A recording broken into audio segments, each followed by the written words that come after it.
27 তারিখ বিধ্বংসী আগুন লাগে মুর্শিদাবাদ মেডিকেল কলেজ হাসপাতালে। তার দুদিনের মাথায় এবার আগুন খাস কলকাতার সরকারি শম্ভুনাথ পণ্ডিত হাসপাতালে। সপ্তাহে প্রথম দিন হাসপাতালে আউটডোরে রোগীদের ভিড়। ঘড়িতে তখন সকাল 11:40।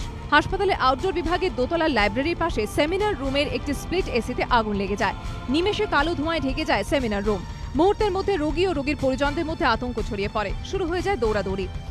আর আউটডোরের সামনেই যে রুমটা আছে ওই লাইব্রেরিটা, ওইখানে ফট করে শব্দ হয়, হওয়ার পরে আগুন লেগে যায় এবং ধোঁয়া বেরোতে থাকে। তাতে আমরা আতঙ্কে ছুটে পালিয়ে যাই। হাসপাতালের অগ্নি নির্বাপন যন্ত্রের সাহায্যে স্বাস্থ্যকর্মীরাই আগুন নেভাতে নেমে পড়েন। পরিস্থিতি আয়ত্তে রাখতে বন্ধ করে দেওয়া হয় হাসপাতালে আউটডোর। বিদ্যুৎ বিচ্ছিন্ন করে দেওয়া হয় গোটা হাসপাতালে। আমি দেখলাম যে সাফোকেশনের কারণে হয়তো তাদের অসুবিধা হতে পারে। দেওয়ালে যে পাইপ, সেই পাইপ বেয়ে আমি ওপরে উঠে যাই। ওপরে উঠে জানলাটা খোলার চেষ্টা করি এবং আলটিমেটলি জানলাটা খুলে দিই, ফলে বেশ কিছু ধোঁয়া ওখান থেকে বেরিয়ে যায়। বেলা 12:05 ঘটনাস্থলে পৌঁছয় দমকলে 5টি ইঞ্জিন।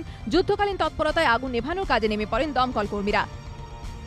বেলা 12:30 নাগাদ আগুন নিয়ন্ত্রণে চলে এসেছে বলে জানিয়ে দেন দমকল কর্মীরা।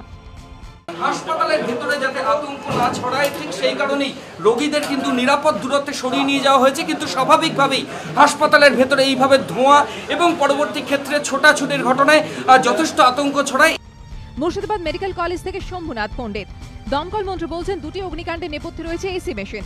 মুর্শিদাবাদেও যে খবরটা পেলাম এসির থেকে আসছে, ন্যাচারালি শম্ভুনাথ পণ্ডিত, এগুলো অনেক পুরনো হসপিটাল, ইকুইপমেন্টসের অনেক সময় মেনটেন্যান্সের কোনো অভাব থাকতে পারে, সেটা ডেফিনেটলি দেখে রেকটিফাই করবার জন্য আমি পিডব্লিউডির সঙ্গে কথা বলবো। এসিটাই সন্দেহ করছেন ফায়ার ব্রিগেডের লোকেরা যে এসির থেকে বা পিডব্লিউডির লোকেরা এসির থেকে হয়তো কিছু হয়েছে। কিন্তু হাসপাতালে অগ্নি নির্বাপন ব্যবস্থাও কি যথার্থ ছিল? যেরকমভাবে আমরা মুর্শিদাবাদের হাসপাতালে দেখেছিলাম মুর্শিদাবাদে আগুন লেগেছিল, এখানে যেরকম আমরা দেখতে পাচ্ছি যে ফায়ার এক্সটিংগুইশার, সেই ফায়ার এক্সটিংগুইশার রয়েছে, ফায়ার এক্সটিংগুইশারই কাজে দিয়েছিল। কিন্তু কোথাও আগুন লাগলে যে একটা স্মোক ডিটেক্টর যেটা ইন্ডিকেট করবে, বা যেটা স্প্রিংকলার যেটা জল ছড়া দেবে, বা ফায়ার অ্যালার্ম যেগুলো কাজ করবে, তো এইগুলো কিন্তু এখানে কোথাওই নেই। ফের আরেকটি সরকারি হাসপাতালে আগুন, ফের একবার অগ্নি নির্বাপন ব্যবস্থায় খামতি নিয়ে প্রশ্ন তুলে দিল এবিপি আনন্দ।